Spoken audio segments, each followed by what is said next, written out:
આજના સૌથી મોટા સમાચાર રાજધાની દિલ્હીથી કોકરોચ જનતા પાર્ટીએ જંતર મંતર પર પ્રદર્શન શરૂ કર્યું છે। ફાઉન્ડર અભિજીત અમેરિકાથી દિલ્હી પહોંચી ગયા છે। ફાઉન્ડર અભિજીત અને હજારો પ્રદર્શનકારીઓ હાજર છે। કેન્દ્રીય શિક્ષણ મંત્રી ધર્મેન્દ્ર પ્રધાનના રાજીનામાની માંગ કરવામાં આવી છે। કોકરોચ જનતા પાર્ટી દ્વારા પ્રદર્શનકર્તા અને સમર્થકો માટે ગાઈડલાઈન પણ જાહેર કરવામાં આવી છે। સમર્થકોને સનસ્ક્રીન લગાવીને નાસ્તો કરીને આવવા સૂચન છે। હાથમાં તિરંગો, ફૂલ અને પુસ્તક લાવવા જેવી 8 અપીલ કરવામાં આવી છે।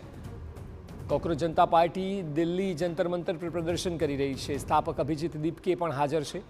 હજારો પ્રદર્શનકારીઓ ભેગા થયા છે। શિક્ષણ મંત્રી વિરુદ્ધ સૂત્રોચ્ચાર કરવામાં આવી રહ્યા છે। આ પ્રદર્શન નીટ, યુજી પેપર લીક અને સીબીએસઈ પરીક્ષાઓમાં થયેલી ગેરરીતિઓ વિરુદ્ધ છે।